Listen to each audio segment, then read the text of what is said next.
पाणीवेस गणपती गणेशोत्सव मंडळाची गणरायाची पूजा आमदार विजयकुमार देशमुख यांच्या हस्ते करण्यात आली। दत्त चौक इथं पाणीवेस तालीम मंडळाच्या वतीनं श्री गणेशाची प्रतिष्ठापना शहर उत्तरचे आमदार विजयकुमार देशमुख यांच्या हस्ते पूजा करून करण्यात आली।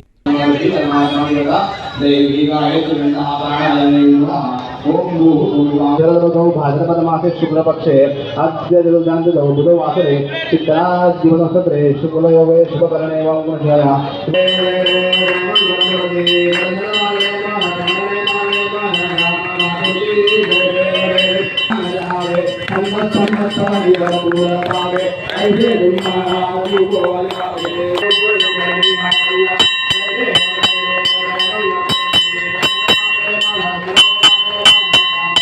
यावेळी आमदार विजयकुमार देशमुख यांचा मंडळाचे आधारस्तंभ चंद्रकांत वानकर, माजी नगरसेवक विक्रांत वानकर, उत्सव अध्यक्ष तुषार पवार यांच्या हस्ते सत्कार करण्यात आला। पाणीवेस तालीम गणेशोत्सव मंडळाच्या वतीनं गणेशोत्सवामध्ये विविध कार्यक्रम आयोजित करण्यात आले आहेत। तसंच अनंत चतुर्थीच्या दिवशी मंडळाच्या वतीनं भव्य दिव्य अशी मिरवणूक निघणार असल्याची माहिती मंडळाचे उत्सव अध्यक्ष तुषार पवार यांनी दिली। यावेळी सुभाष पवार, पंकज काटकर, रमेश गायकवाड, प्रसाद झुंजे, महादेव पवार, राहुल काशीद, शिवराज झुंजे, शिवा काशीद, किरण गोरे यांच्यासह मंडळाचे पदाधिकारी कार्यकर्ते मोठ्या संख्येनं उपस्थित होते।